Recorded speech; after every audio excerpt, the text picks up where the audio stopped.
for those. And we have not that many people, but still quite a lot. And I will today in this workshop, I'll be conducting this workshop in English. So there'll be another one in Chinese on Sunday. So if you would like to, you can come to the one on Sunday if Chinese is more convenient for you. And hello, everybody. This is my tea room. And I'm really happy that everyone is with me today. I hope everyone can hear me well. And okay. Okay, there's still some people coming in. Oh, Michelle's coming, good. Hello, everybody. I am recording this. Okay. Okay, it's 4:04, so I will start very soon. Okay, let me check. Just give me a few more minutes. I want to wait for some people who are late. Okay.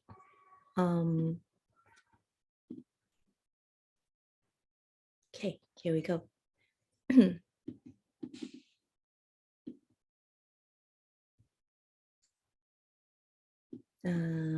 I don't have the ICA crew with me today, so I'm a bit clumsy with the Zoom and the technical side. But anyways, okay. Hello, everybody. Thanks for coming. And this is thanks for coming to my ICA workshop. And today is the bonus workshop on shamanism and magic, an artist approach. And it is going to be a workshop. So I would like to have a little bit more interaction. So please do feel free to speak out or ask questions and as I go along. Okay, so before I start, I would like to ask how many of you know of this Mexican shaman curandera, Maria Sabina? Please raise your hand if you do know her. We have 18 people. So we have one person, 2, 3. Okay, we have 2, 3 people. Okay, good. So how many of you know of Marina Abmarovich? Please raise your hand. So, okay, we have 3 people. So I will explain a little bit more of these 2 lovely women that they both inspired me quite a lot. And I'll explain why. Okay, here we go. So what does these people have in common? Bob Dylan, John Lennon, Keith Richards from the Rolling Stones. Anyone else? You can speak out or, write in the chat, I guess. I can't release. Okay. Oh, I have some musicians. Okay. What else? Okay, these 3 artists, musicians, they really are the movers and shakers in the 60s. And I would like to tell you that they both are rumored to have visited this Mexican curandera, Mexican psilocybin magic mushroom shaman, Maria Sabina. Yeah, hippies. Okay, I'm gonna start explaining who this is. Maria Sabina, she's the Mexican curandera, which known as the one who knows. Well, if you're familiar with the history of psychedelics and the influence it has on the popular culture, Maria Sabina, she really is an icon. And the whole wave of ethnogenic, psychoactive movement relating to shamanism started with her. And okay, let's see. Okay. This is the photo. There's an American banker, Watson. He visited Maria Sabina, and he's the first Westerner that has been given permission to attend Maria Sabina's magic mushroom ceremonies. And it is through her, that this whole wave of psychedelic movement start trumping in the West. And also it collides with the LSD movement. And this is the moment when Western people, Western culture encountered with Mexican shamanism. Maria Sabina, she is really a legend, and I really do look up to her a lot. And she is also a tragedy. Why do I say that? Is because she well, usually in the tribes, the shamans are looked up as the wise person and somewhat a secret keeper as well. And Maria Sabina, by accepting Watsons into her psychedelic mushroom ceremony, she basically exposed the secrets to the Westerners. And in her later years, she regretted it, inviting Westerners, foreigners into her ceremony.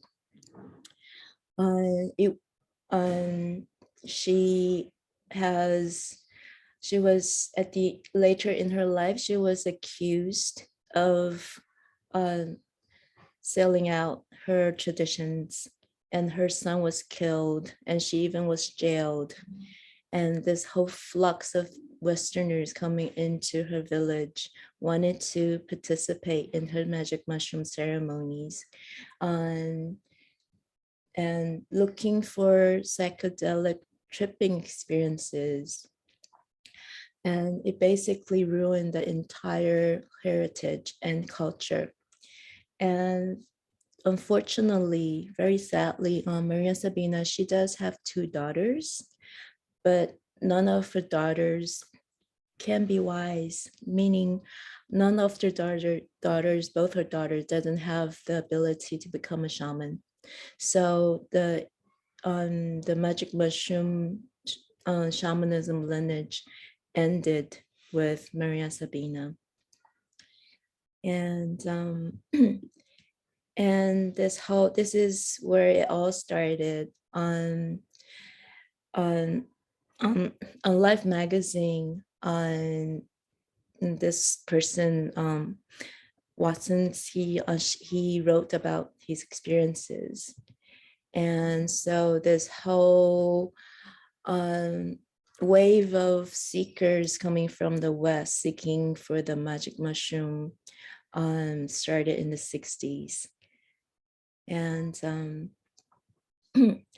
other than that, Maria Sabina being a curandera, which is the Spanish word for shaman, she is also a poet.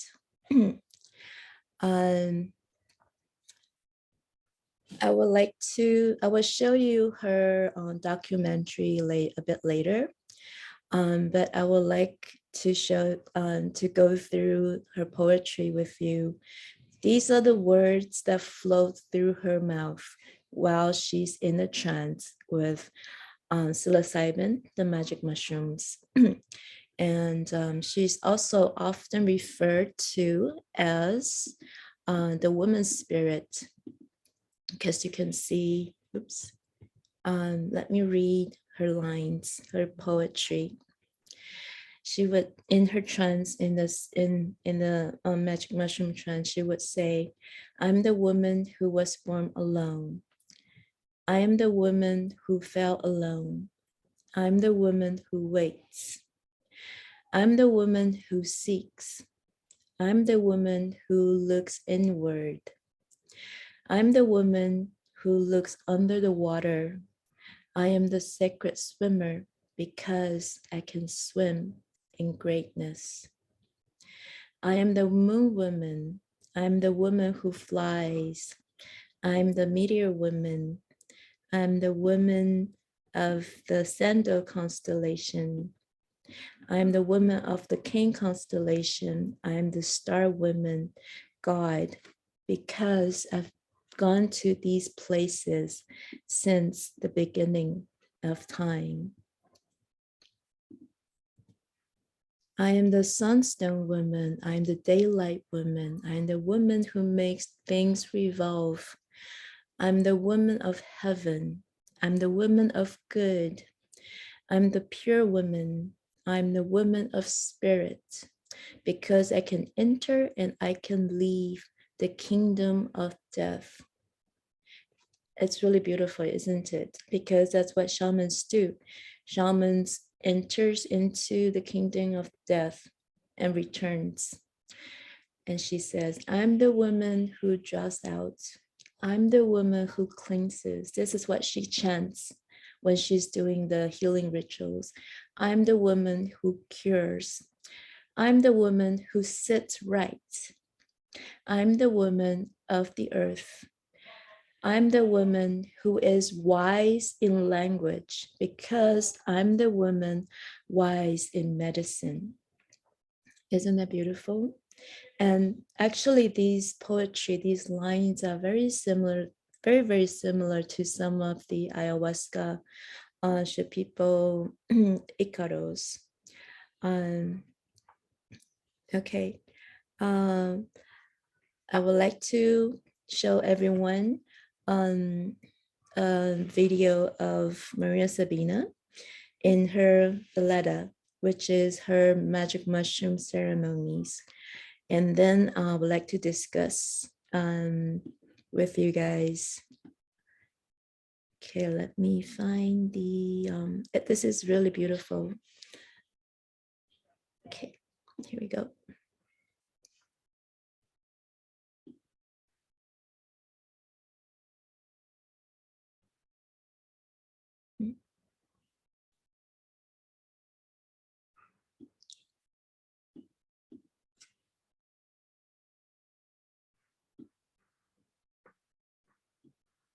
Before we begin the velada, I ask the name of the sick person. Maria Roberta, an old friend and neighbor, burned her foot with boiling water. If the sick person can't tell me the real cause of the sickness, it is revealed to me. My words force the evil spirit to come out. My words make the dying arise.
Oops, sorry.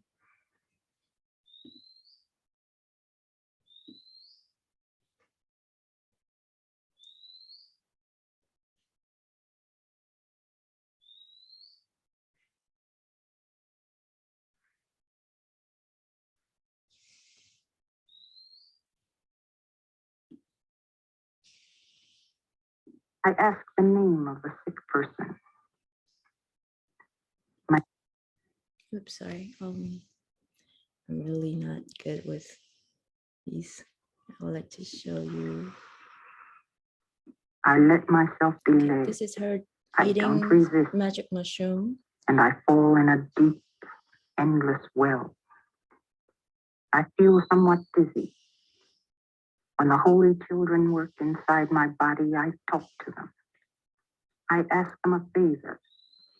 I ask them to bless us, to show us the way, the truth, the healing. I ask them to give us the power to follow the tracks of evil in order to kill it. I tell the mushroom, I will drink your blood. I will eat your heart because my conscience is pure. It is clean like yours. Because there is no witchcraft within me, nor anger, nor lies.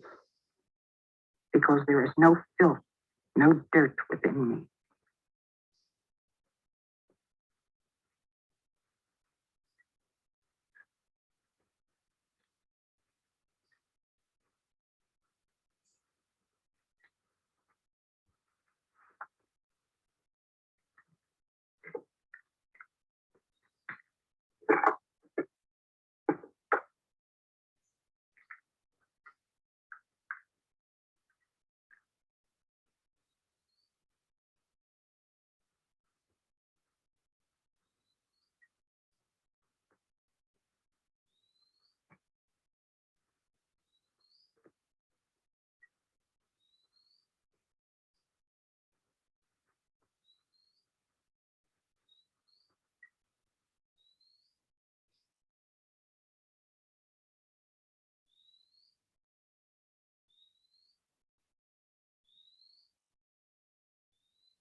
Señor San Pedro, Señor San Pablo,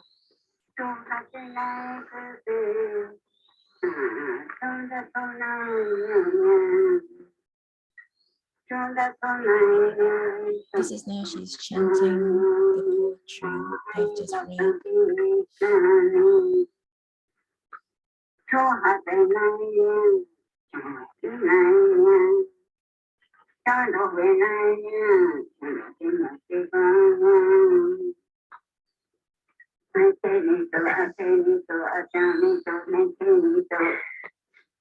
Maria Jovita,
Señor San Pedro, Señor San Pablo, Santo, Santo, Santo, Madre de Santísima.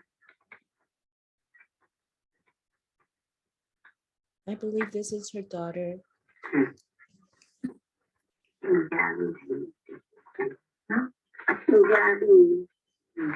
This is in her older days, and she's not as strong, and as you can see, she's really tired.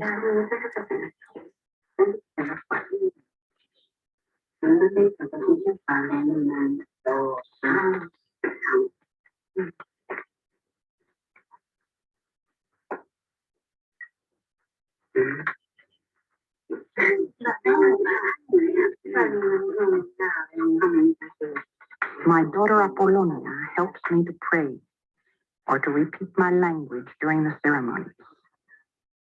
She speaks and tells what she knows.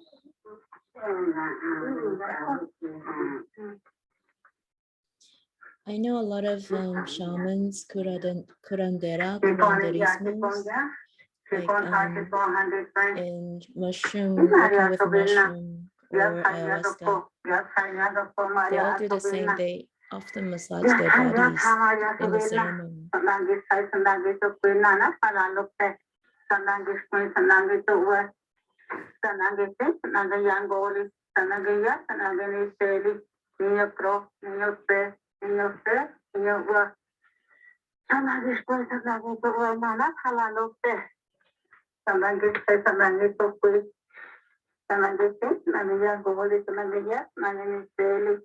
Nuestro Señor Jesucristo,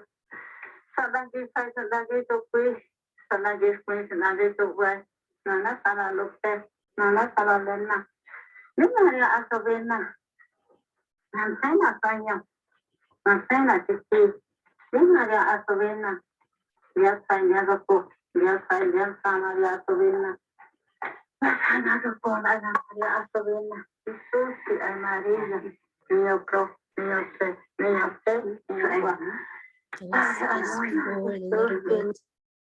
Okay. Okay. Well, it's okay.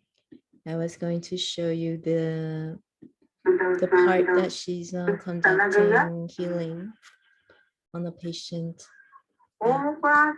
This is she's chanting to the illness.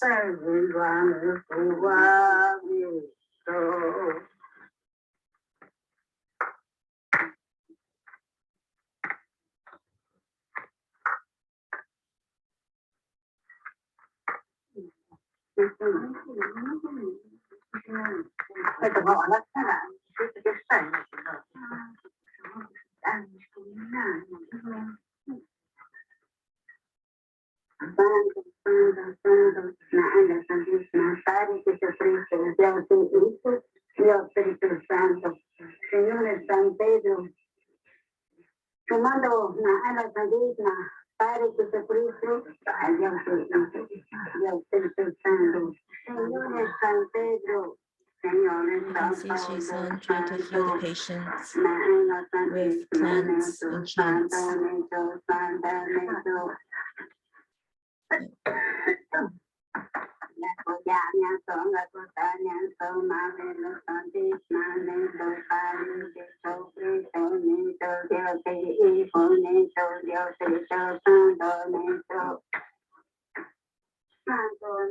Pico anointed with San Pedro. San Pedro is a tobacco mixed with lime and garlic. It gives the sick strength and courage.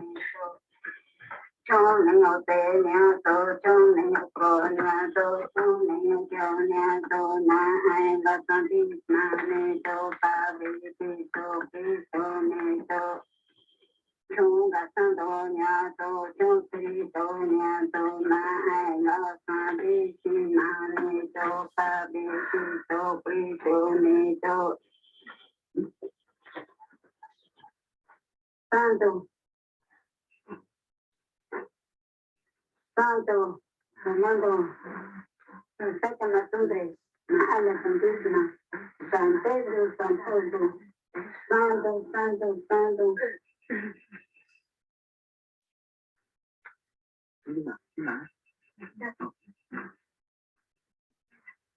Santo, la ala santísima, Padre que se Santo, y Dios Espíritu Santo, Señor San Pedro.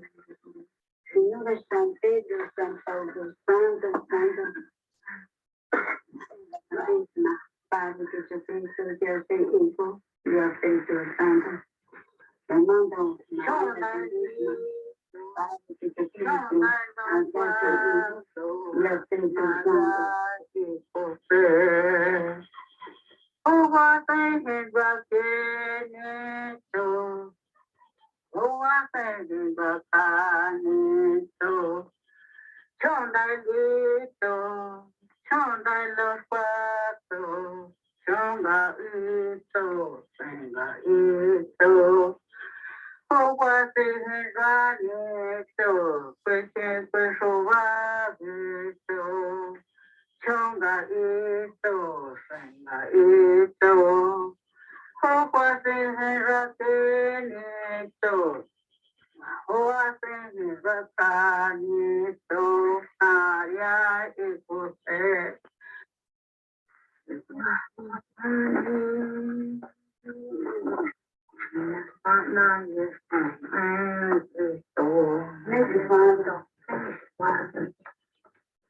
Just trying to massage the illness out of the body. Also with the chants, she's visualizing.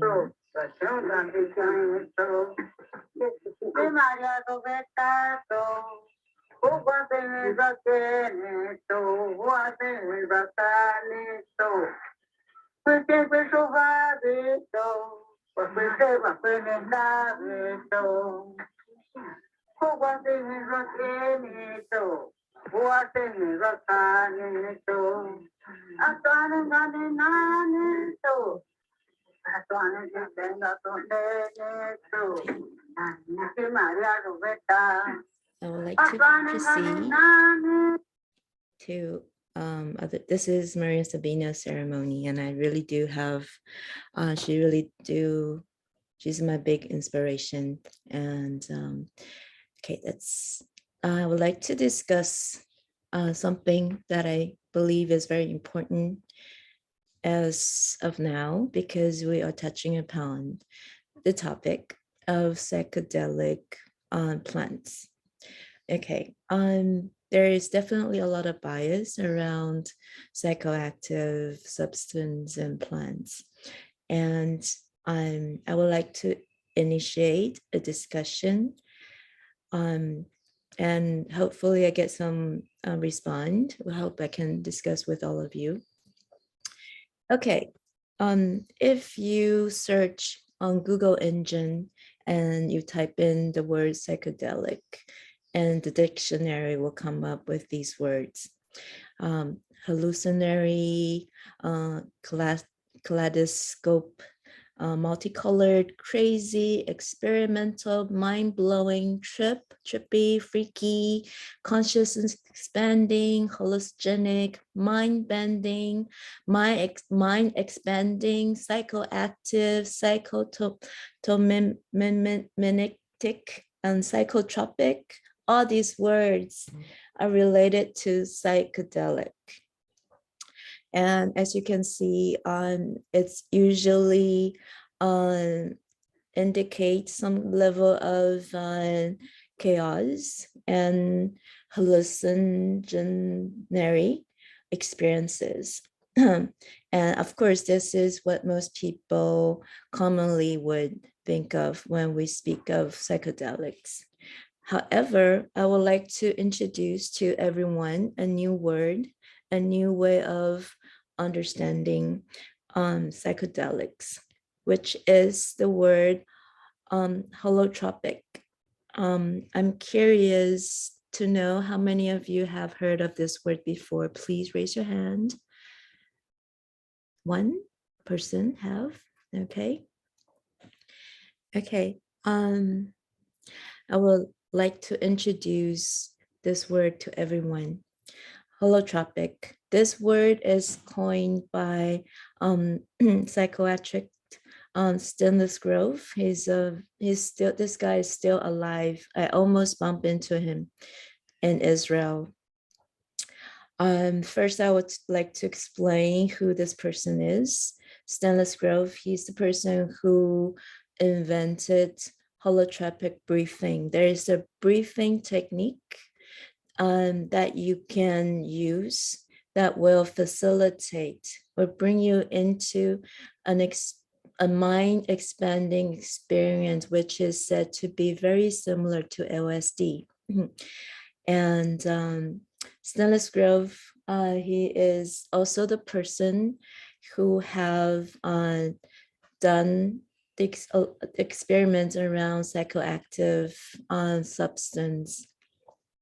And one of his most famous accomplishment is that other than he invented the holotropic breathing, he is also the person who has collected enough samples, I believe almost like thousands of samples of LSD trips.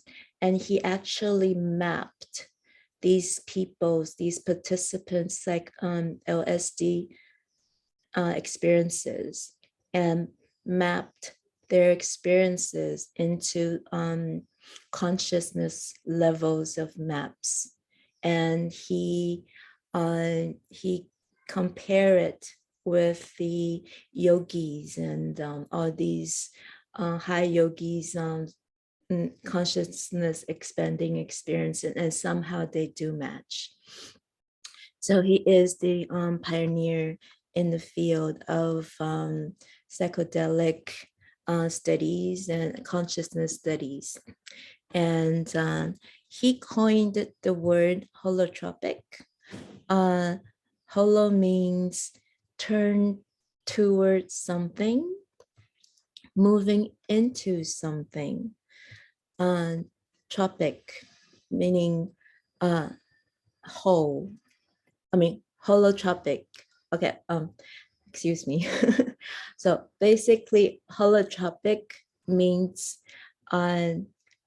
oriented or moving towards wholeness. He coined this word, trying to point out that actually through these psychoactive experiences, people can tune into themselves and see a bigger picture.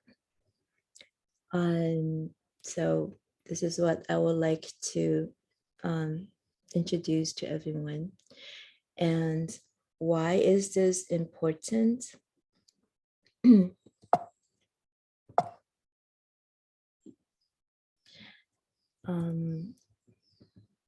First, I would like to ask, have you thought of why do people take mushrooms? Anybody would like to say something? Why do people take magic mushrooms? Okay, most people take mushrooms for a psychedelic experience, right? And now I want to come back and for the unique experience, yes, some people do that. And this is where I would like to introduce to everyone that to cure depression, yes. This is what Maria Sabina said. Before Watson, the American who first she accepted into her magic mushroom ceremonies, nobody took the child simply to find God. She referred her mushroom, her magic mushroom, as the children. And these mushrooms were always taken to cure the sick. These psychoactive experiences are what in millenniums the shamans use to cure sickness. And let's take a look at the new development as of today. Well, there is definitely a psychoactive studies renaissance happening as we speak now. There are numerous of studies are relaunched around all kinds of psychoactive plants and substance. Mushrooms, magic mushrooms, have been used to cure alcohol-induced brain damage, and also John Hopkins Medicine Center, they have received a first federal grant for the psychoactive psychedelic treatment research in 50 years to use these mushrooms, magic mushrooms, to treat depression. Also, this is very exciting to know. In This is in Vancouver in Canada. They have received a legal government approval to conduct these therapy for end of life patients, assist them people to face the last stage of their lives. This is all happening in very recent years. And also, this is, if you're interested in psychoactive substance assisted researches, especially in therapy, I will recommend to look up this organization called the MAPS. They have been around for over 30 years, and they've been conducting numerous of research on all kinds of psychoactive substance. As you can see, there are a lot of new explorations of treating veterans PTSD with mushrooms and psychedelic drugs. And they do have very good results. And this is CIIS, California Institute of Integral Studies. And even in the academics, see, there are more and more of these degrees and certificates on psychedelic assisted therapies. And this is one of them. And this is in Europa, MDMA. MDMA is the active ingredient in the what's it called? Okay. 摇头丸, how do you say that in English? The candies, like, okay. Anyways, okay, I'm showing you I'm showing these information to inform everyone that this bias, ecstasy, right? Ecstasy. Okay, MDMA is the active chemical in ecstasy. So I'm showing you all these information to inform everyone that this bias around psychoactive drugs are slowly being lifted.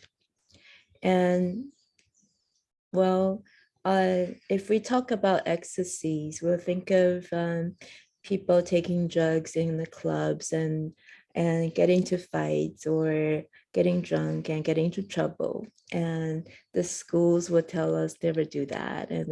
But now it's really happening. There are universities in the States and also in Israel. There are these MDMA ecstasy assisted psychotherapy training.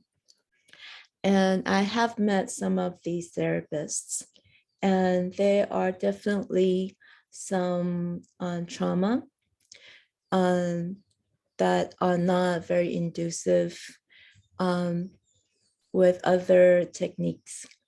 And ecstasy, MDMA, when it was invented, it was used in psychiatry to help people to basically open their hearts and connect with the therapist and to investigate into their trauma in order to release these charge in their system. And so all of these is happening. So slowly we're moving from the war on drugs, how all these substances are, have bad influence on us, and the world is shifting. um, and now we are slowly moving into what Maria Sabina is talking about. What I've observed is that there is definitely a way of tuning in and exploring inward through these drugs, these substances in the 60s. And a lot of people are looking for God through these drugs. But this is slowly changing. We're now discovering more and more about the therapeutic sides of these psychoactive substance. And there is, I wonder how many people have heard of the stoned app theory. If you do, please raise your hand. No? Okay. I was planning to, yeah, cool. There's one person who knows about this. When I gave the artist talk at ICA about shamanism and magic, petitioners exploration, I was planning to talk about fantastic fungi. I was planning to talk about the stone app theory, but I left it out. I thought I didn't have enough time to elaborate on this. This is what I would like to introduce to you all. Well, this is a theory mentioned by Terence McKenna. He believed that how we human beings evolve into how we are today is because our ancestors, these apes, these monkeys, ate mushrooms. And mushrooms became this evolutionary catalyst. And we start forming language in our brain because of these psychoactive psilocybin experiences. And that's where we started to project imagination, art, religion, philosophy, science, and all kinds of human culture. So in some, if you have studied ayahuasca like I did, or if you have some personal experience with psilocybin or all of these psychoactive experiences, you might be able to understand a little bit of what I'm saying. Well, especially through some shamanic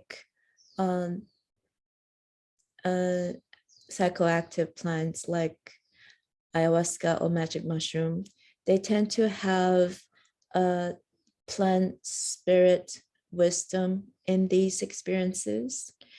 And they sometimes will come and teach you and show you these mysteries.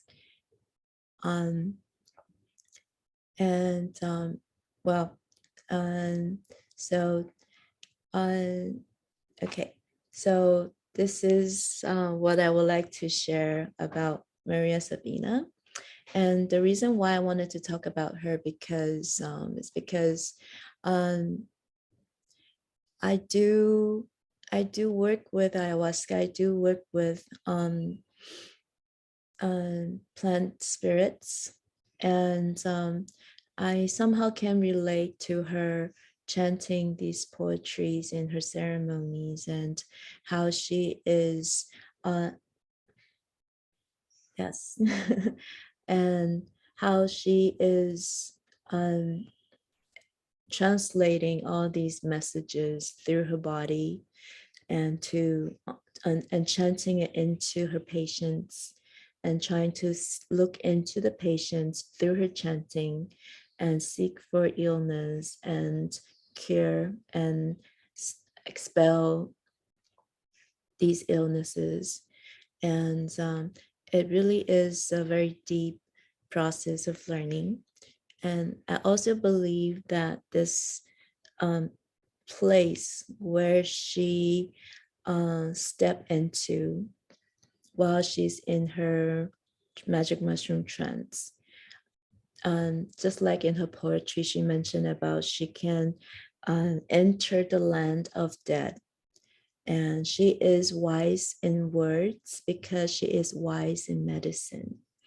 And she's the woman who makes things evolve. All of this. These are her, I believe, her real experience within. And this is what a wise person experience in these ceremonies.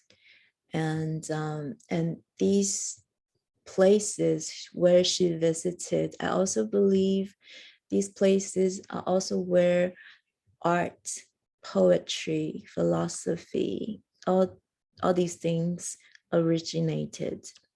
So that's Maria Sabina. And okay, I still have some time. I'm hoping to have some Q&A time. So I'm going to move into Marina Akmovovich. Okay. I didn't take the name Marina because of her. I have this name before I know of her.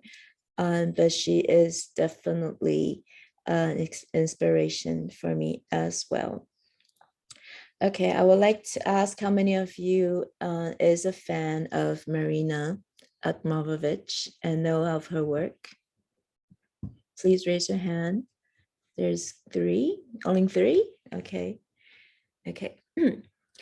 This is where things are going to become exciting because I want to share with everyone about my findings about magic when I start out learning magic, and I see this correlation between a lot of magical practices and her work. And let's begin. Okay, I want to talk about uh, why I was drawn to her work, Marina's. I read her her memoir, which is this one, Walk Through Walls. And it's a really great book. I really recommend it. And she mentioned about her experience. She spent a year in the desert in Australia with the Aborigines. And she mentioned about it in her memoir. And I had experience in desert, and she had experience in desert. And she said that she said something very interesting. She said Buddha, Muhammad, Moses, Jesus, they all went to the desert. And before they went to the desert, they were nobody. And then they all come back as somebody. So there's got to be something in the desert. And in Marina Abramovich, on her memoir, she mentioned about when she was in the desert with these Aborigines. Slowly, she became like them. She became telepathic. She started to uh, be able to telepathically communicate with people in the tribes and move along with them in the desert. And these tribal people, they really live in the moment. Like they don't really own a lot of positions. They don't count above 4. They have nothing more than 4. And I and also I remember Marina, she when she left the desert coming back to the civilization, she smelled horribly. Like people in the hostel couldn't bear how she smelled. And I remember this because that's what happened with me when I came out of my desert experience. I smelled horrible. People couldn't, like, I was in Cairo, in a hostel in Cairo, and these people, they were shocked how bad I smelled.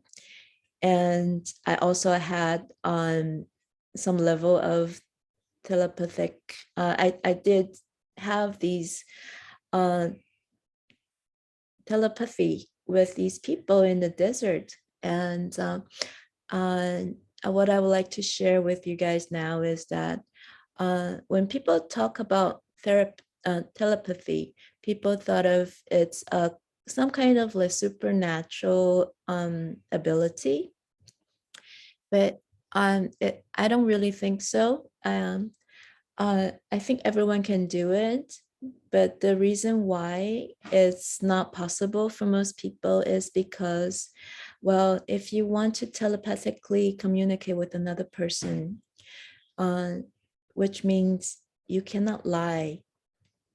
There is not possible. It's just not possible to hide if you want to communicate telepathically with another person. And so let's start looking into her work, her artwork. Okay. Oops. Okay. Um, I want to ask everyone, um, why do you think she has the power? Why is she able to create such a powerful time and space, and allowing these audience coming into her um, space and having such powerful experiences? Can anyone think of why she was able to hold that energy? How did this happen?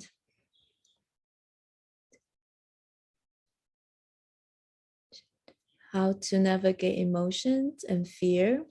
Okay, that is one technique. I'll talk about that. Anybody else would like to say something? Why is it possible?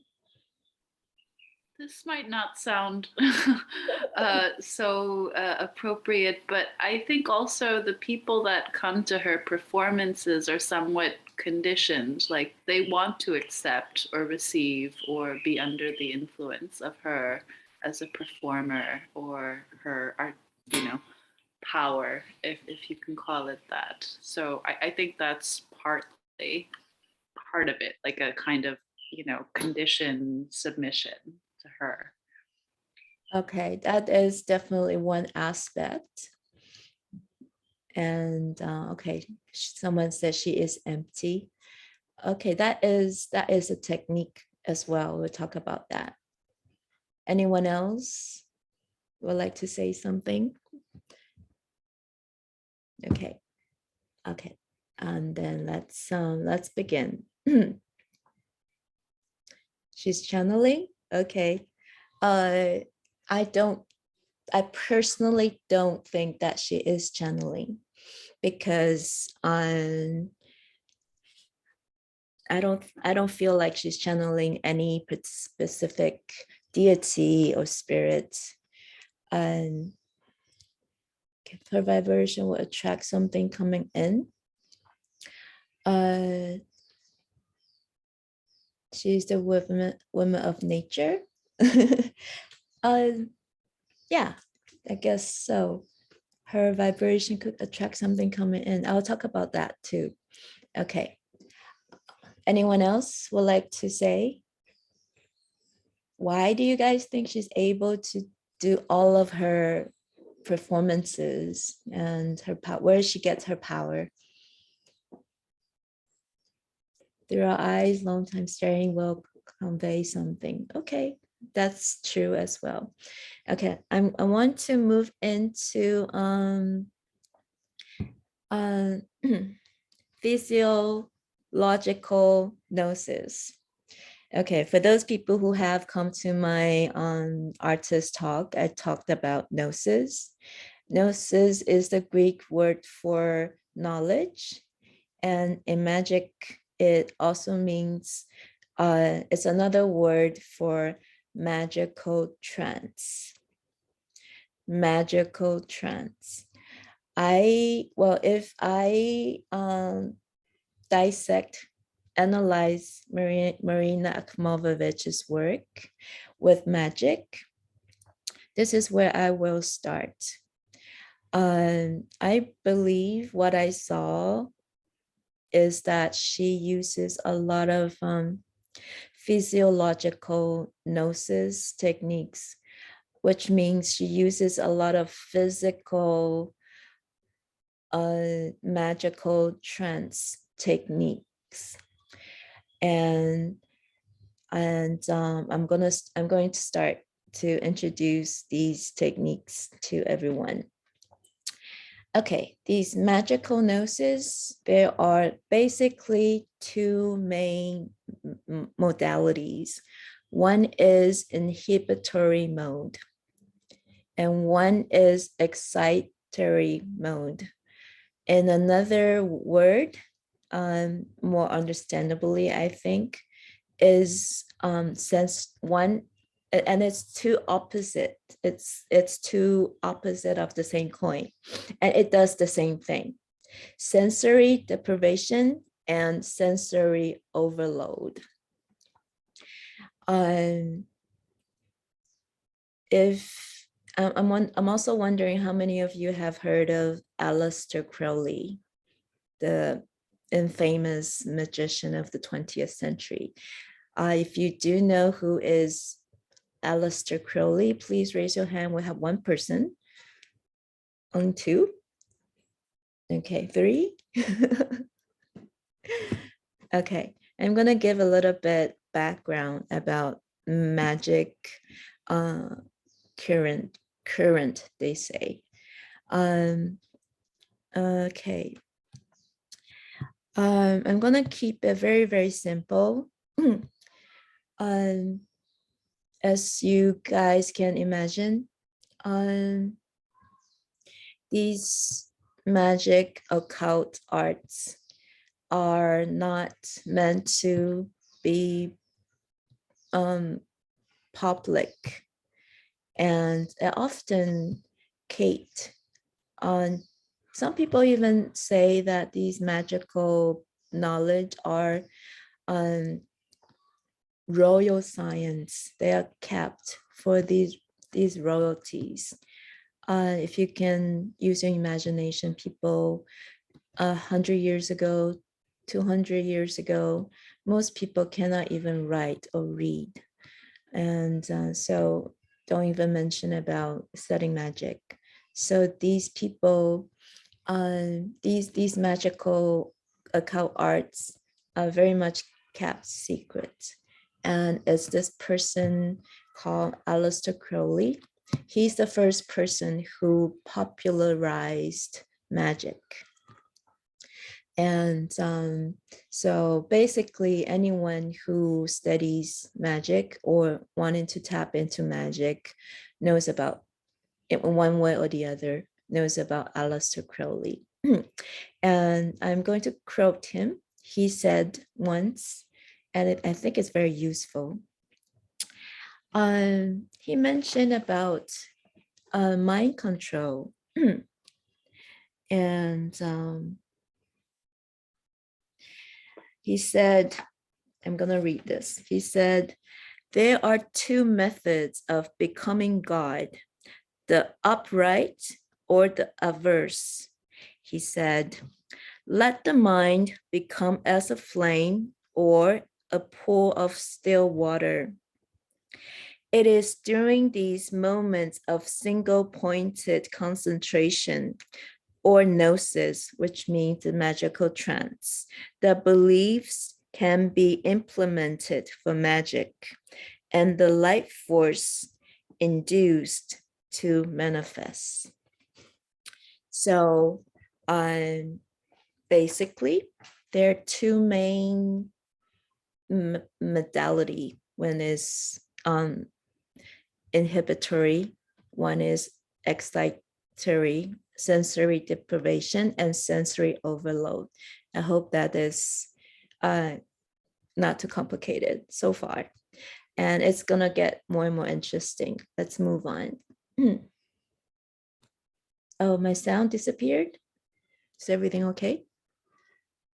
Yeah, everyone can hear me, right?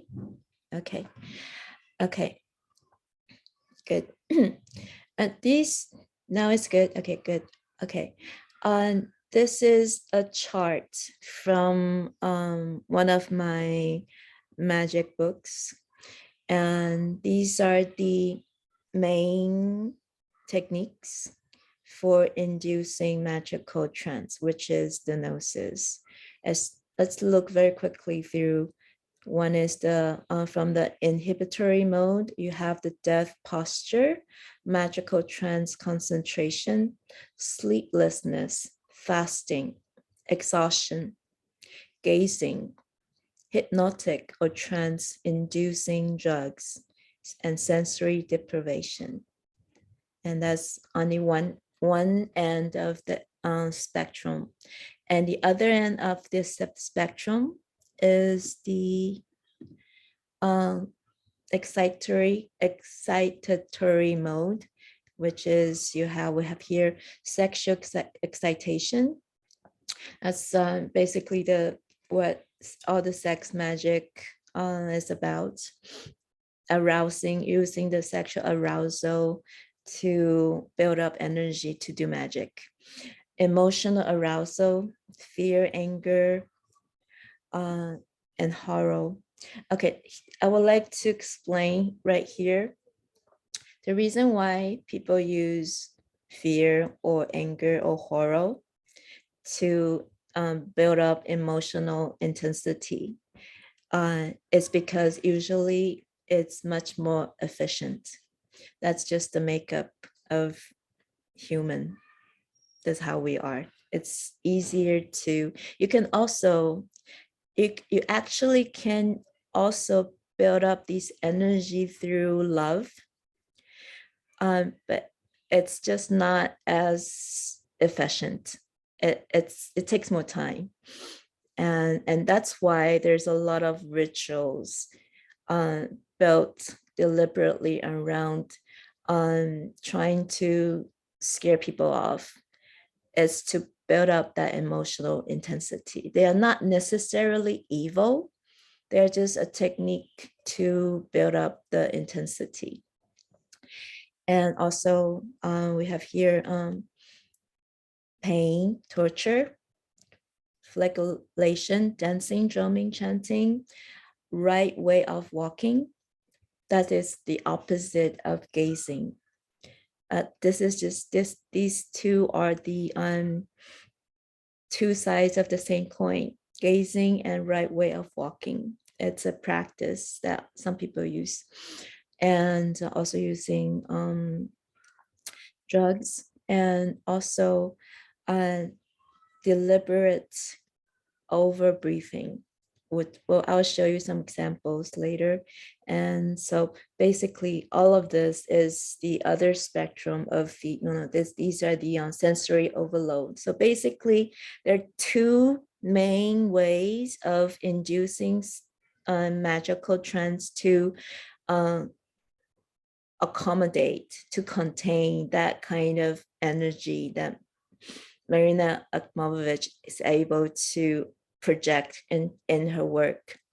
And one is through sensory deprivation, basically, and the other one is the other extreme, sensory overload. It's just like Aleister Crowley mentioned about let the mind become flame or a pool of still water. So these are the two techniques. I hope that's clear enough. Okay, let's move on. Okay, this is one of her earlier work, The House with the Ocean View. This is a long duration work, which you can see there are 3 boxes. And basically she's using posture and fasting. She's not eating, doing these long hours and days. And on the right box, she lies down. Basically, she's just lying down. That's a death corpse posture that she's implementing. And in the middle is a sitting, and on the left, that's where she's standing. So most people are not able to really comprehend her work because, like, what's the big deal? Like she mentioned about using postures. So what's the big deal? Like setting up, standing up, sitting, and lying down. That's the 3 postures that's keep on coming up in her work.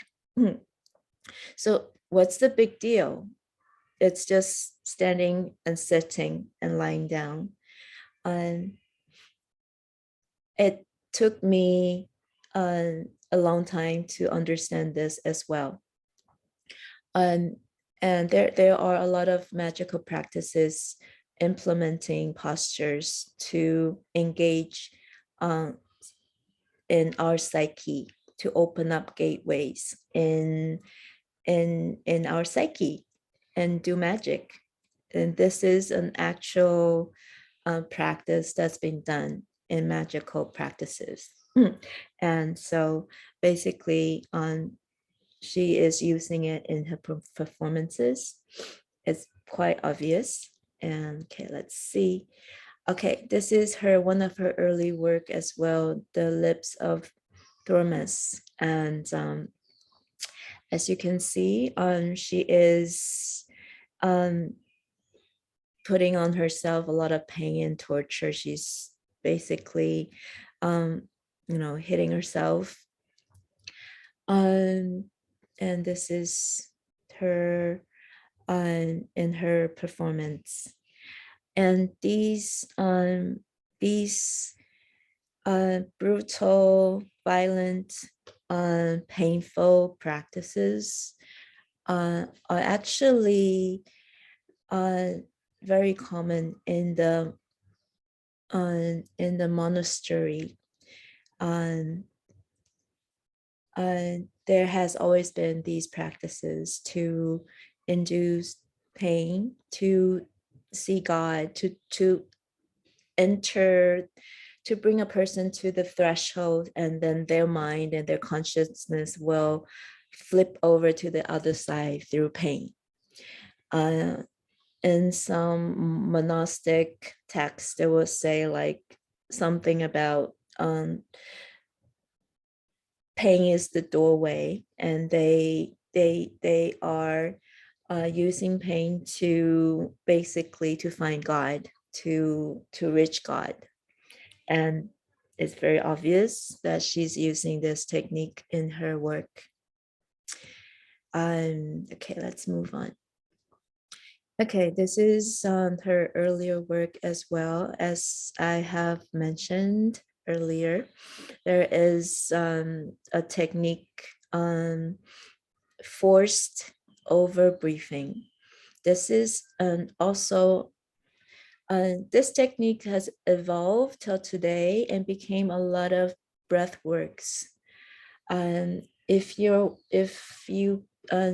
some of you, if you are familiar with some of the new age movements, they are not so popular these days, but they used to be very popular. For example, the rebirthing breath works and holotropic breathings. Just by breathing, just by rapid forced over breathing, well, it will increase the CO2 in your bloodstream, and it will temporarily put your hypothalamus, a part of your brain, to sleep.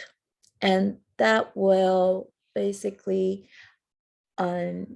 open the doorway for you to experience, to have an experience of, I'm going to say a word that sounds weird, but bear with me, of apotheosis, like having experience of becoming God.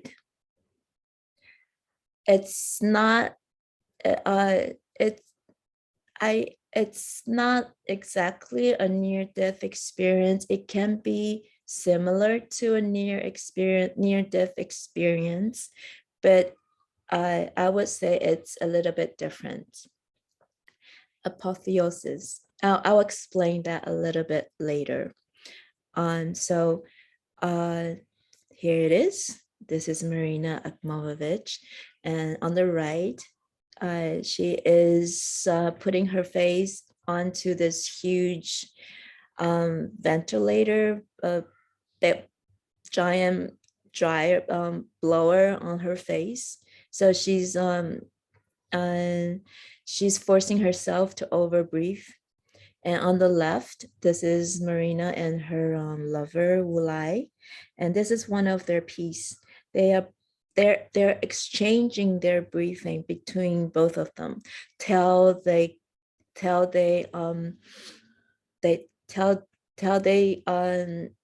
faint. Basically, I remember this piece. They're just passing CO2 between both of them, and well, it of course it looks really weird, like why doing this, but it will induce a magical trance just by doing this. And also because they're lovers, they have a very strong bond.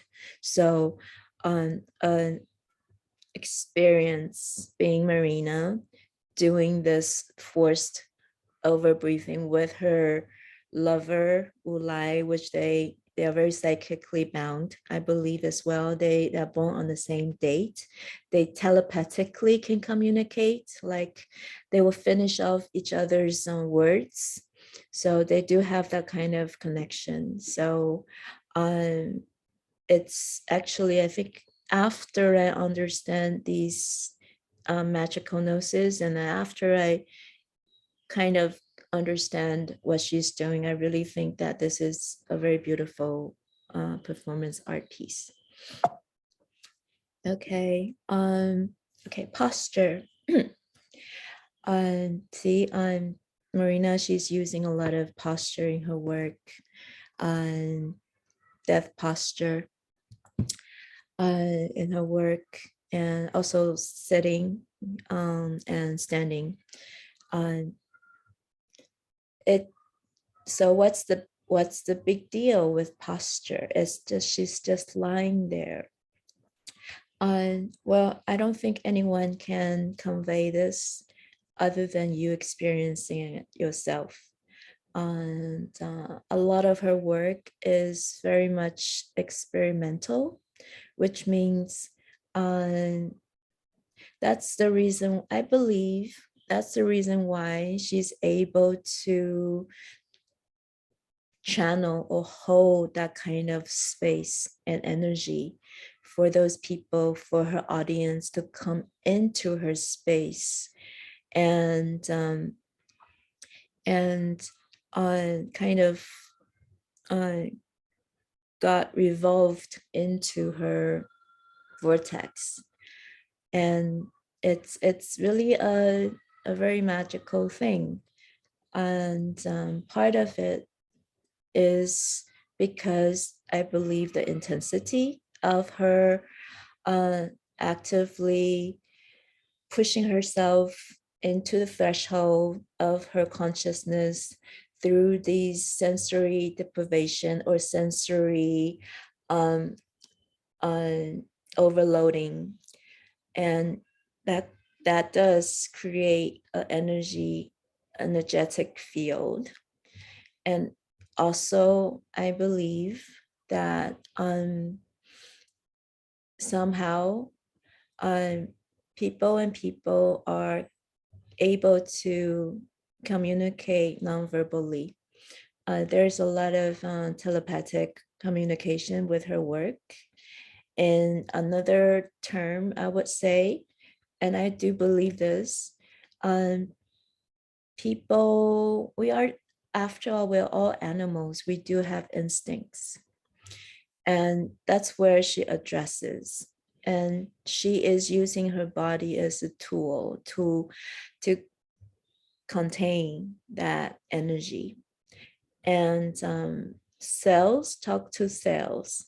Like that's how telepathic communication is possible.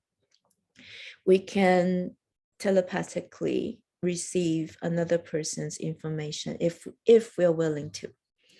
And so a lot of her work is long durational because you need that long time, that duration of time to basically shun people's mind, people's thinking and planning, and we're also busy people. We don't tap into this instinctual capacity, which we all have. And she is just I believe she's just deliberately creating that time and space for people to come in, to drop their mind, to jump their circuits, so that their mind stopped somehow temporarily, and people shift into this instinctual being and able to telepathically communicate with her. And that's why her work is so powerful. But this is just how I interpret it. And okay, one of the techniques that I've just introduced, one of them is gazing. What's the big deal? It's just gazing. But have you really done it before? Have you really spent the time long enough to gaze into another person's eyes? She did it for I believe 3 months and like 10 hours a day, and she doesn't even go to toilet. She just sits there, and that long duration, it's a very monastic, that's what monks do a lot, and that's why all these monks have the power to pilot their consciousness and their mind to these higher, well, altitudes, and gain wisdom, and in some ways. And she's also doing it she's also emptying herself, basically. So she is becoming it. She's somehow, I think, if I were to interpret her work, somehow I believe that she is emptying, she's become an empty vessel, empty conduit. And it really is, she's okay, just like Marina Sabina's poetry.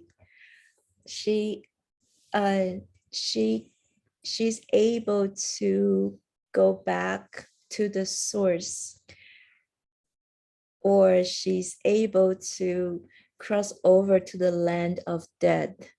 And she is, I believe, in my words, Marina Akhmovovich's work, Artist is Present, is so powerful.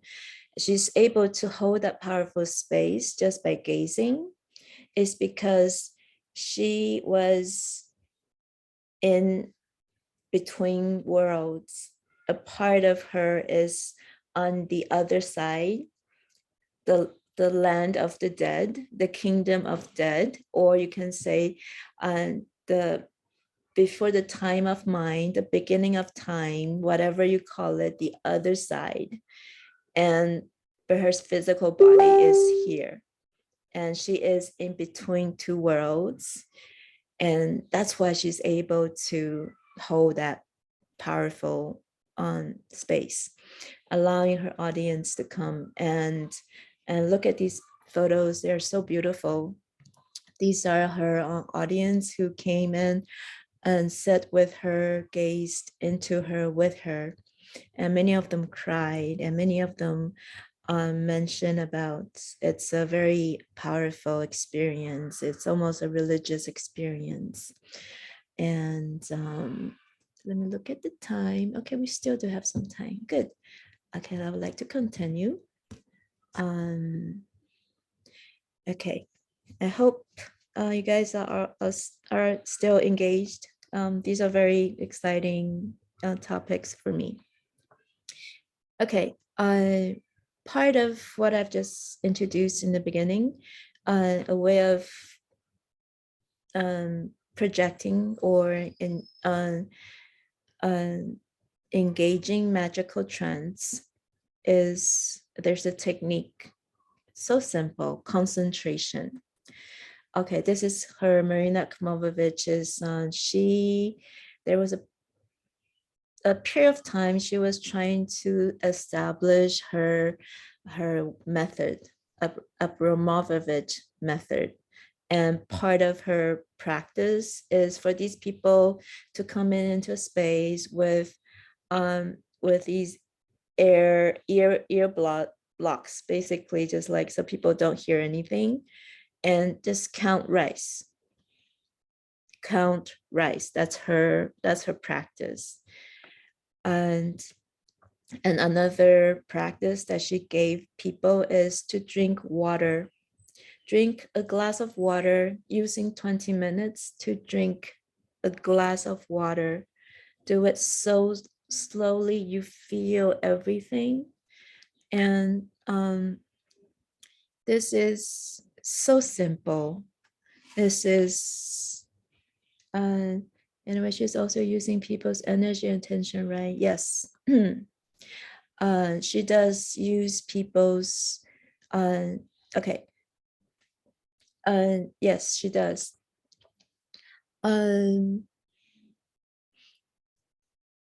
She does take the energy of her audience to kind of boost her to continue in her work.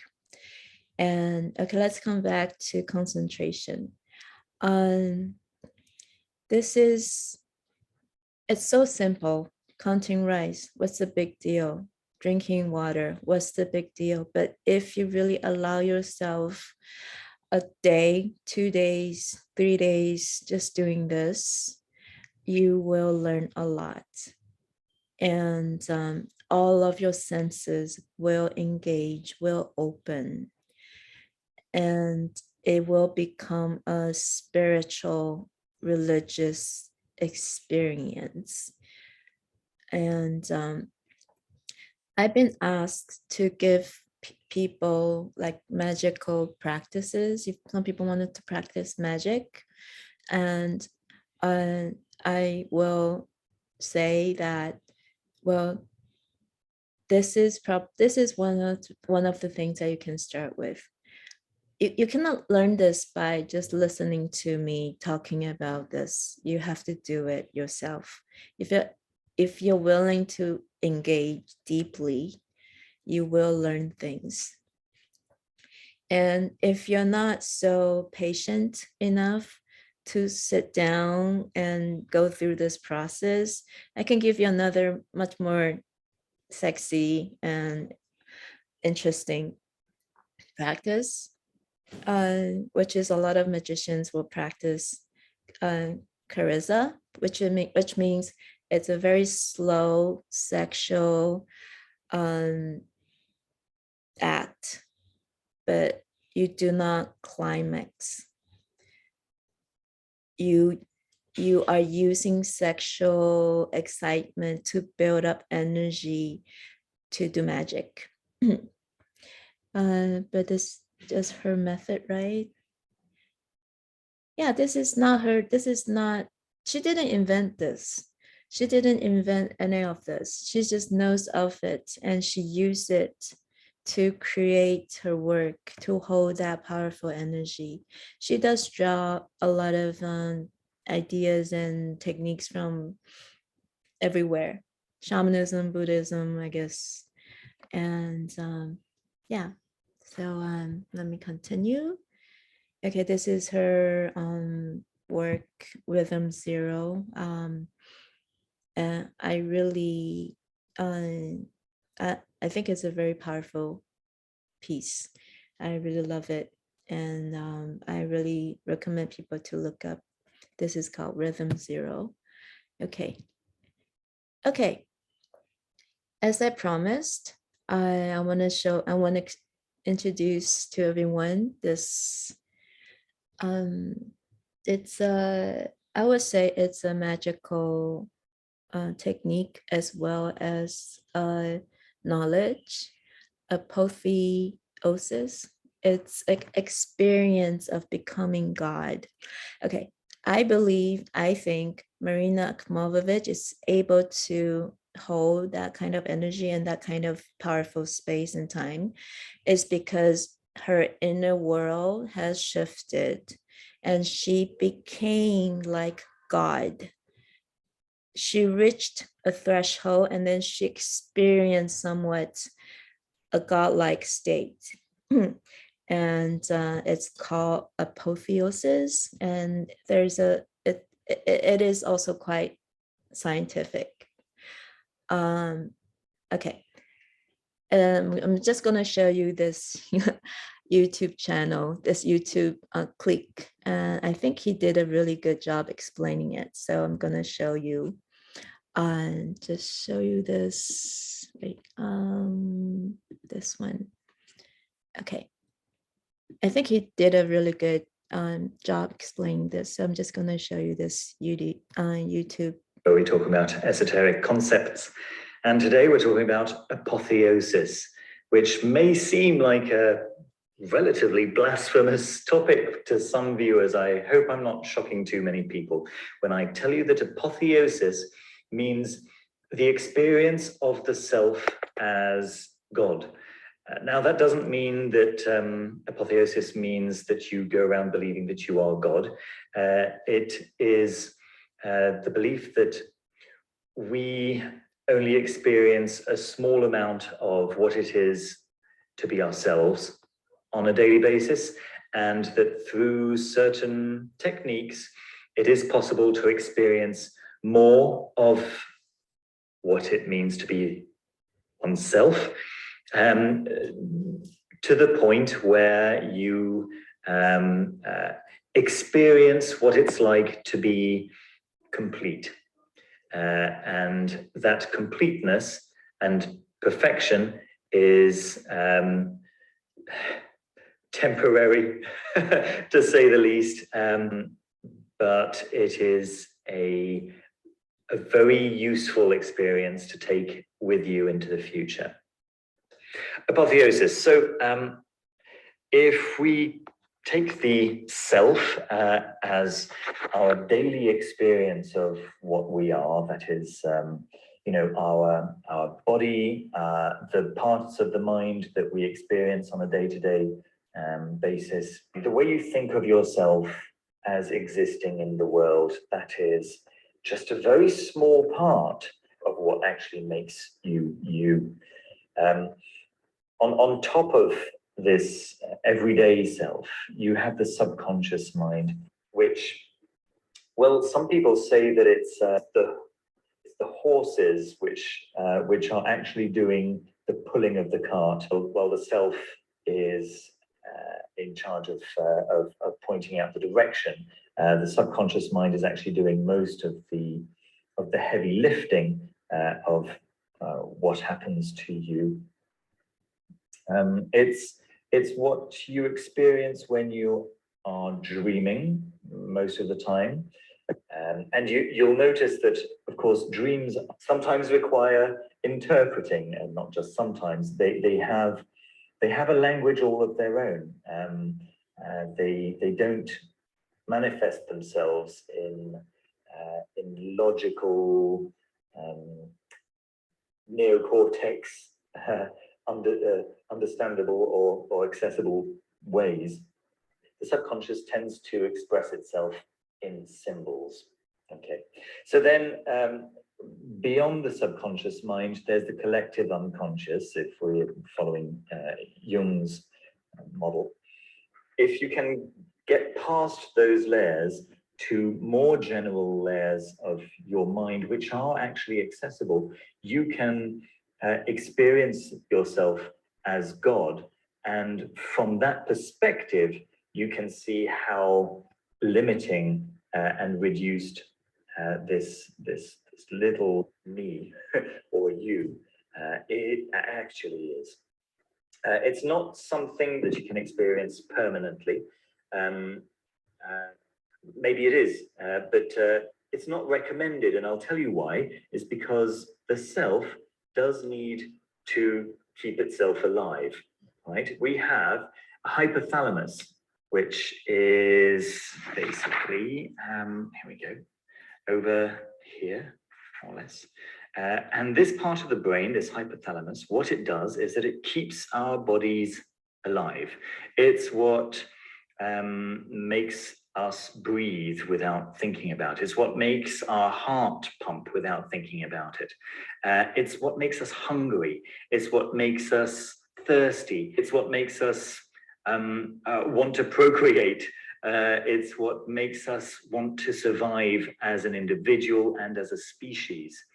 And it's essential as a physiological, biological being that this part of our brain keeps us grounded and rooted so that we can stay alive, right? Not just alive, but also create new versions of ourselves and survive as a species. It's what we're designed to do, and it's what this hypothalamus makes sure that we can do. However, there are ways of putting it to sleep temporarily, and that is a good idea to do once in a while. It's a good idea to do that so that you can know, not just intellectually, but experientially, that there is more than just this physical life. There is more than just this this material self.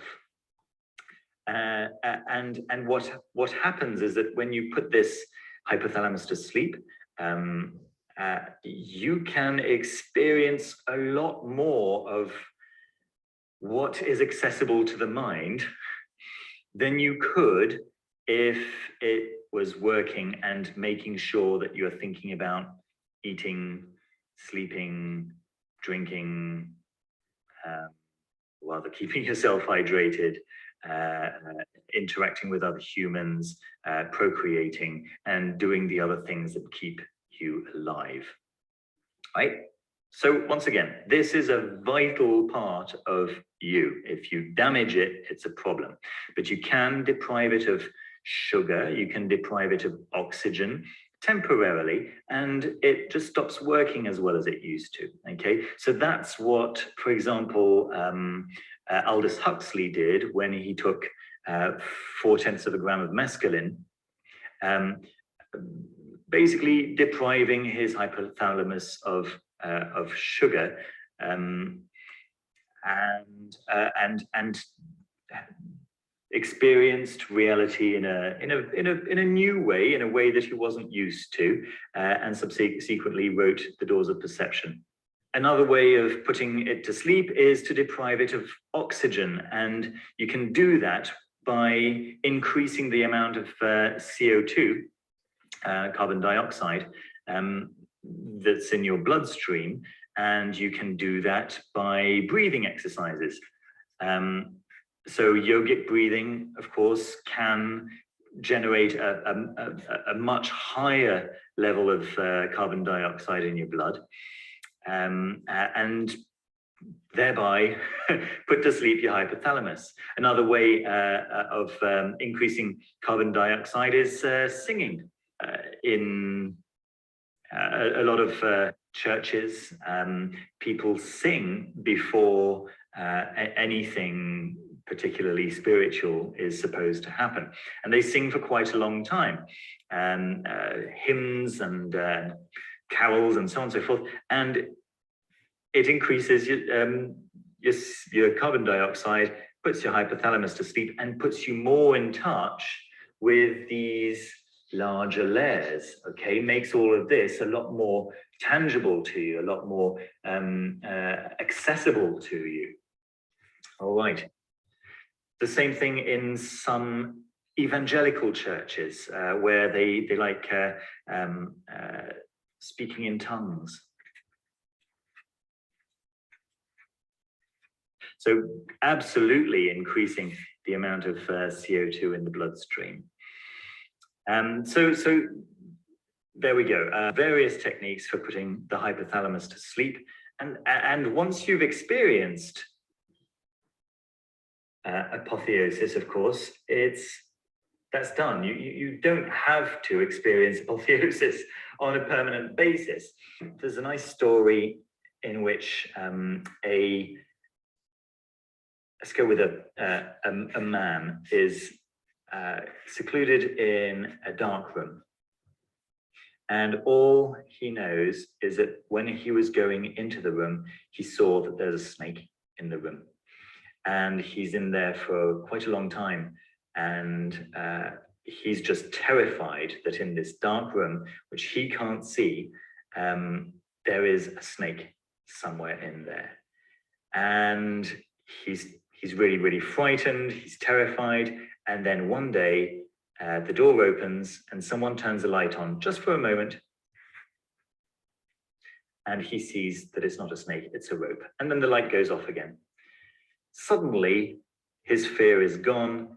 He knows everything he needs to know not to have that fear anymore. He doesn't need to have the light on permanently. It helps, or it's nice. It doesn't necessarily help. It's nice, whether the light's on or off, he'll still be in this room.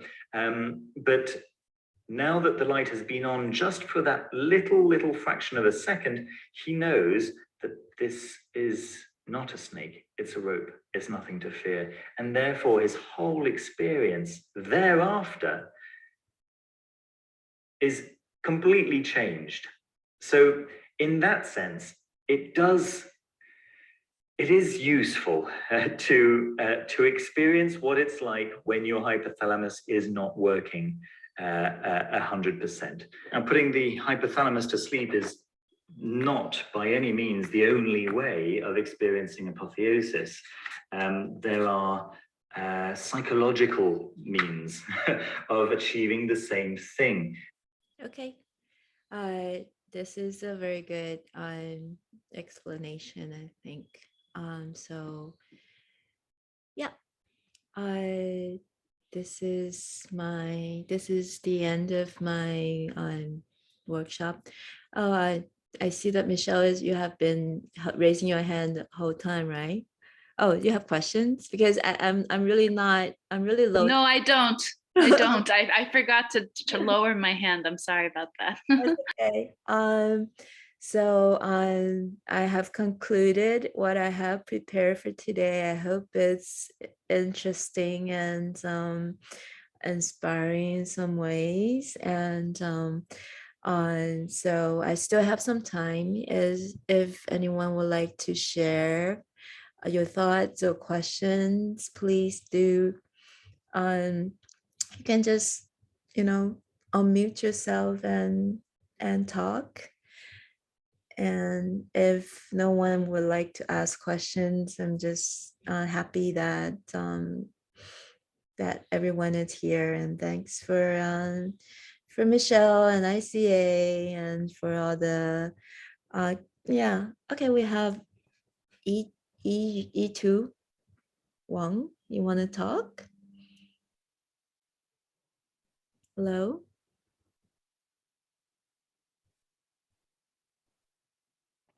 Yes. Hello, can I ask a question? Sure. I wonder when you performance as a shaman, what is your relationship with the environment and the space? Mm, environment and the space. You mean while I'm practicing? Yeah. It depends. Sometimes the local spirits, the land spirits do come, but not always. And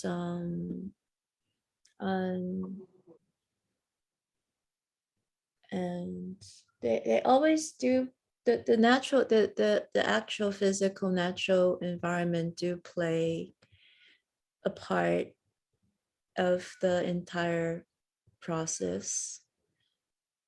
But it really depends on what happens. So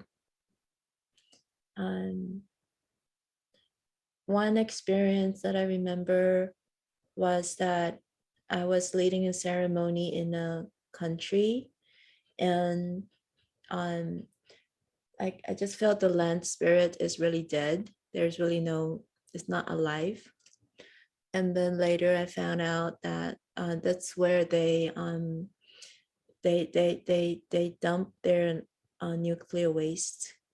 So the land is really sick, and sometimes these things do come through, but not always.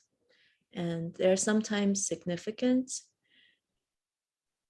but usually they're significant because it's significant on a personal level, or on their messages they want to convey. So I guess that's my answer. I hope that answers your question. Okay. Thank you. Thank you. Yes. Hi, sorry. Hi, can I ask Yeah. question? Sure. And yeah, I was wondering, because I understand that the marine above is practice is very amazing and convincing, but I always feel like questioning and this controversial part. Like for example, in the rhythm therapist, where she invites audience to come to the gallery and to do whatever they want, and then in the end I think there's a man at the gun, Yeah. or something. Uh-huh. And also with cutting like a star shape on her belly, and by like I understand what you explain that it's not that necessarily evil, but in a way that because her work is highly involved with the audience, and I don't know, I think it's kind of like also a realm that she opened, a realm that can activate like this very primitive and irrational state of human consciousness, and so like things can happen, and then I don't know, I just feel like it's bit like how do you feel about that? Because it can be, because a man with gun, I think it's a bit too much. I always feel like, even though it's really great word, but like, Well, maybe it's maybe it's too like too hard question, not really specifically about magic, but well, I think when she, at least what I know, um, when she involved audience, um, she usually puts her life on the risk. Like she put herself in risk, but not the audience. Yeah, and so I don't think there is a real like moral issue this, and it is intense, and that's why it's so powerful. And because we are primitive, we're just monkeys with enclosed. We do have humanity have that dark side, and she would with that piece Rhythm Zero, she, I think why the reason why she is so engaging is also because, you know, it's for real. She really showed she's doing it for, she's willing to be killed, and because of that willingness, she did draw that dark side from the audience, and to show we do have that darkness Mm. in us. And so well, and it's real, it's just realism. And I think the reason why her work is so powerful is because it's true, it's real. There's aspect of that realism in her work. And I don't think that she's evil, but she did demonstrate how evil people can be, and for us to look at and to learn and to comprehend our darkness, I guess. And in one of her interview, someone asked her, so how far is enough, like, and she replied, who sets the limit, you know? And I think, wow, that's and I think that's also the power of art. Yeah. And Mm. and I think that's why her work is so powerful. And I don't, yeah, I don't, and why, and what, also why overlook darkness? Look what we've done to each other and the planet. And yeah. Yeah, thank you. And in a way that she just remind me, like in a way that she's just revealed something that is deeper, maybe even though it's annoying and provocative, I guess. Like, if you understand what I mean, like, because she's Yeah. revealing the dark side of our consciousness, because normally I think it's hard for us to admit or recognize that the dark side, and Yeah. yeah, I think in a way it's very honest word. Yeah. I honestly would like to see more of that honesty in arts. I think art is weakening in some ways. I think a lot of things are weakening. Politics are weakening. Art's awakening. A lot of things are weakening, I think. And so that's why her work is so shockingly provocative, but it did stir up a lot of things in each one of us, and there's a reason for that, and maybe we needed that. I see. Yeah, maybe it's another question, like how can you keep honest? Maybe it's to be I think that's where like real power lies. Truth has power. Yeah.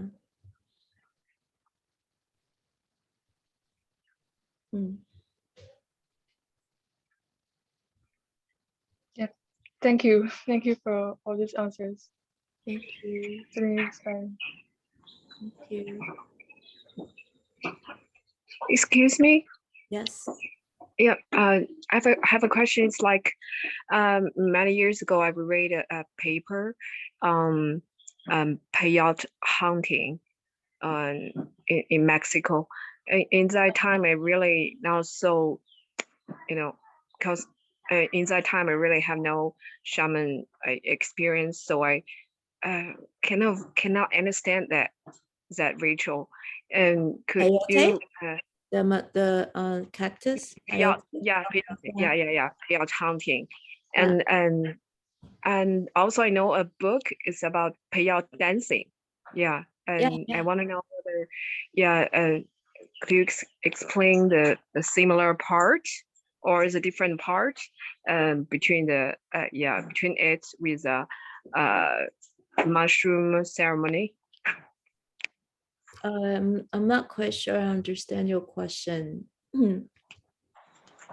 Uh, I mean the peyote hunting Peyote. ceremony also Yeah. have some piece of uh, to make people get trance. Yeah, peyote is also a hallucinogenic psychoactive plant. Um, on it has its own ritual. It's conducted differently. It's a different tradition, different songs, and different energy. Peyote are often referred as grandfather. It's more male energy in its plant spirit.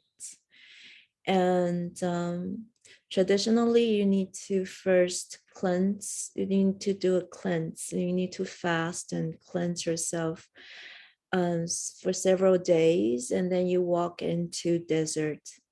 And if the peyote spirits, they want you to have the experience, the ceremony, they will grant you the peyotes. Like you need to harvest these peyote yourself. And so some people find a lot and some people can't find any, and they went to the same desert. And there's some I've I heard some ceremony are conducted in the day, and some are at night around fire. And other than singing songs, which most like ayahuasca or mushroom would use more songs, peyote they use more dancing and storytelling. And there are different traditions around peyote. Well, there's another kind of cactus called wachuma, which is there are ceremonies in Peru. And peyote are mostly from Mexico, and they are somewhat related in some ways or in the same category because they're both cactus. And I have never participated in a traditional peyote ceremony, but these things are, I've been told by people who practice peyote. So it's like it's a several week process if you want to do it traditionally, and with shamans. And so it's very, all of these are very exciting and very interesting. And it's actually not that easy to shift gear, meaning I was so deep in ayahuasca, and I was in all these songs and the energy and the context and the culture around ayahuasca. And it and it's not that easy to shift into peyote. Of course, I can just take peyote if I want and have a peyote trip experience. But it didn't happen like that with me, because in between plant spirits, well, it might sound weird, but it's true. And not just me saying this, but a lot of shamans say this. They get jealous of each other because, like, I'm with ayahuasca for so long. And if I shift into peyote, ayahuasca might get jealous. And so, so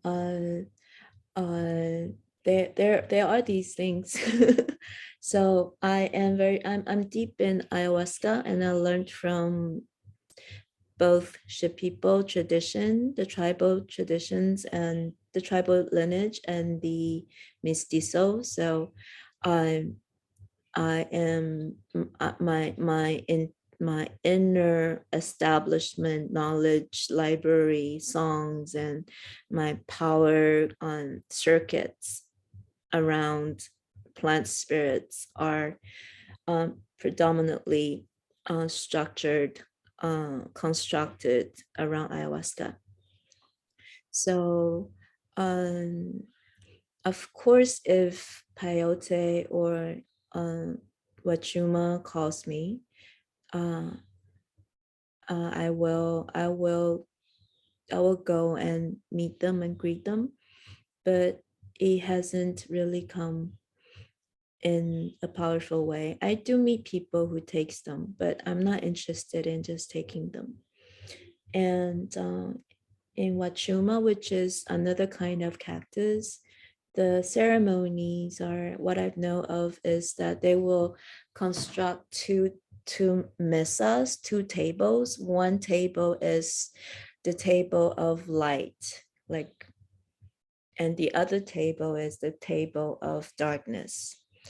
And like these cactus, they you have to observe how the spikes are grown. Like there's like certain angle, and they mean different things. And so it's a real, it's a real knowledge and culture that's being passed down for the generations, to work with these energies. And so the shaman will conduct a ceremony with the wachuma.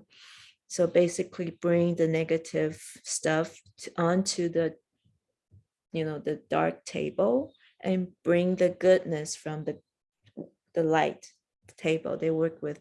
So there's a lot of these ceremonial construct that contain the energy. It's not just taking the ayahuasca or the peyote and have the trip. If you do that, it's like you hop on a ship without a captain. Like the captain doesn't know where to take you to, doesn't know the the character, the story of the plant spirits. So, and this is very difficult to communicate with most people, but because there's a lot of information online, a lot of ayahuasca tourism, and a lot of these psychoactive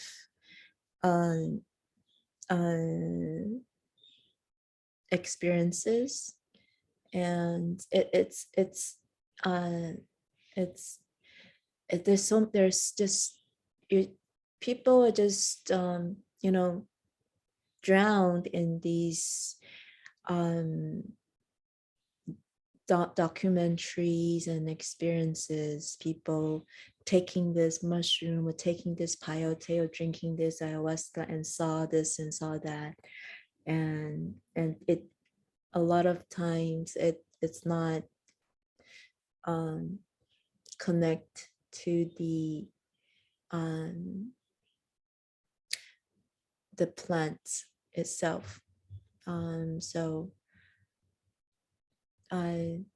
this is my experience with all of these psychoactive. These are these, you know, these plants, these psychoactive hallucinogenic plants. They are the plants of gods. They have that you enter the land of gods and you learn from these gods through them. They are schools. They teach you things. They're hospitals. They heal you. And it's work. It really is working with these traditions. And so again, I just would like to encourage people, if you feel called to learn from these plants, it really is worth it to go to the source and learn and have a real shaman of the tradition and learn.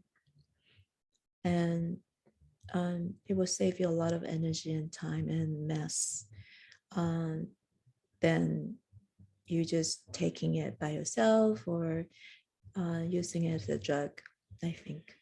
And that's what I guess a lot of these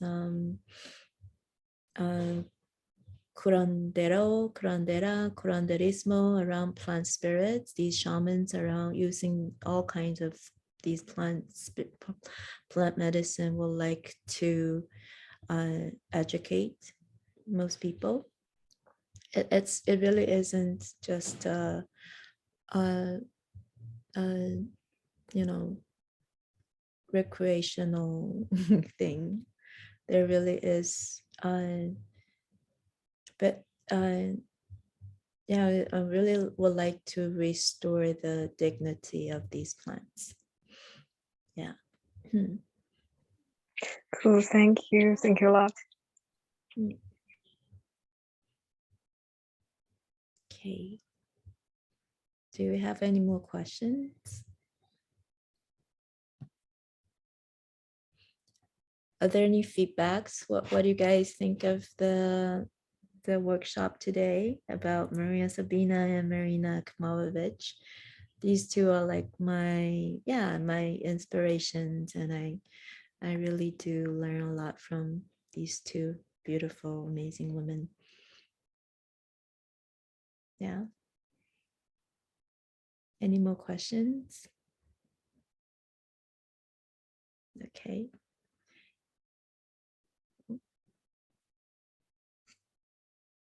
Okay. Which area are you talking about? Aura. Aura's asking if she wants to know more about this area. What kind of resource could I turn to? There's which area, like magic? Yeah, I think it's like in general, because I learned like performance art before, and then I get to know all this like stuff.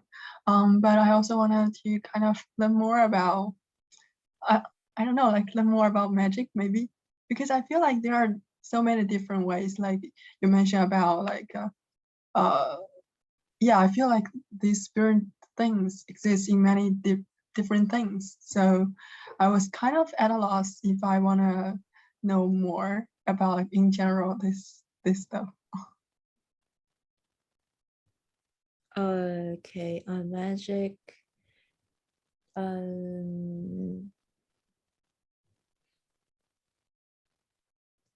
I actually don't know how to answer that question.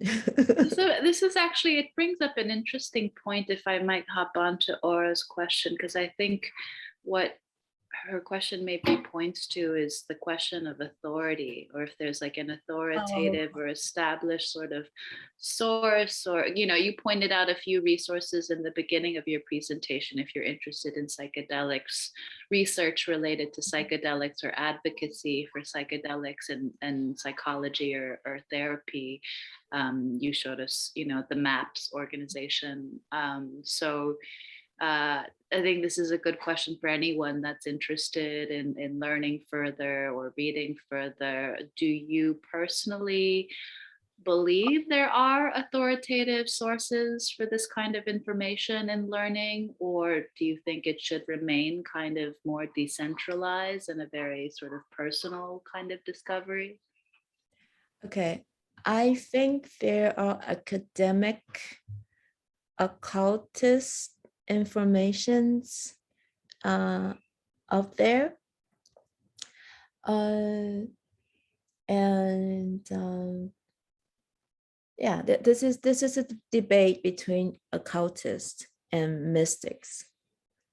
Occultists, oh, you want to cry? Okay, someone just messaged me and wanted any Mongolian in the Mongolian shamans.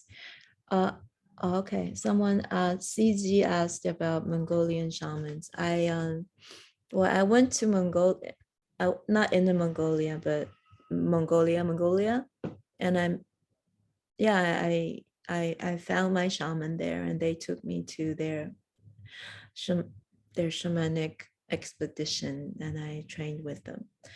I don't know any Inner Mongolia shamans, so I know shamans in Mongolia, and they're very powerful. It's very much alive, and it's they are going through a very powerful renaissance. And okay, back to the Michelle's question. Well, this is the debate between the occultists, because there are these magical philosophical knowledge being passed down and being debated, and there are like academia around it, and it's very academic. And I do read them, and I do follow, and I try to get what I can from them. But ultimately, there's another path, which is the mystical path, which means there is no so-called the ultimate authority. It's you and the divine. You experience that, and that's it. So I am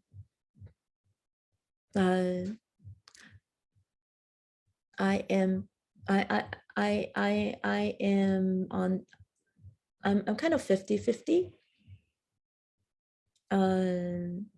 I rely very heavily on my intellect when I first trying to just even understand what magic is, the history and the current and what happened before and what is happening now. And there's a lot of philosophical idea. There's a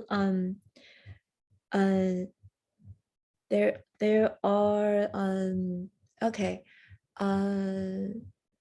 okay, I know where to start. Okay, now I will not say there is a absolute established authoritarian, like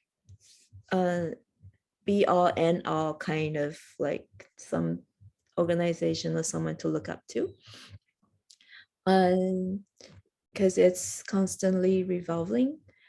But is there anyone, are there like people who are dickheads? The Philip Dick, the novelist. Anyone knows what I'm talking about? He's a good place to start. And also I recommend, I really love the Earthsea trilogy. The what's her name? Lagoon, Ursula Le Guin. The yeah. Well, okay. You know what? I really think what teaches a person magic is not these, not always these occult books, but fantasy novels. Really look up, I would recommend start with Ursula Le Guin, Earth Sea trilogy. And it's a good place to start if you want to learn about magic. It teaches you magic. Yeah. And then you can come and chat with me. I'm always happy to discuss these things. And they're very fascinating. And I can refer you to other sources. There are different sources, but I don't think there is a standard. It's more like it really depends on the person and where they are and what draws them. And people have different makeups. And so and magic is very creative. It's not one thing. It has many, many faces. And if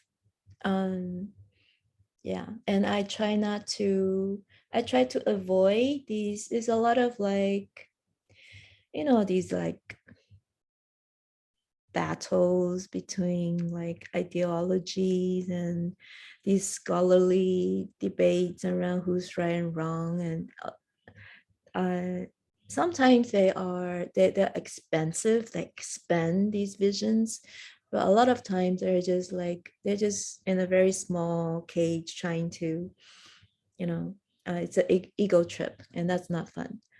So someone said that inspired me how I realized I was struggling in art school, but not so many people understand what I was doing, and putting my work.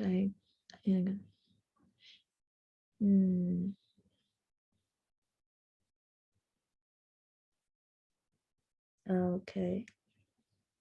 Yeah. E2. Okay. Well, I just got a personal message. You can write me. We can talk. Yeah. So yeah. So any more questions?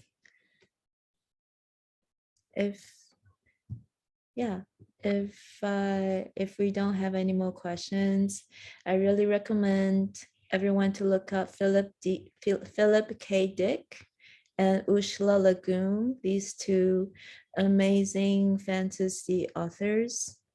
And they're really good entry point if you're interested in occult and magic philosophies and all of these really exciting things.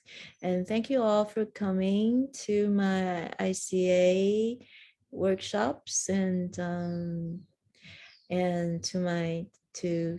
my workshop today. It's really really happy to share these things with you guys.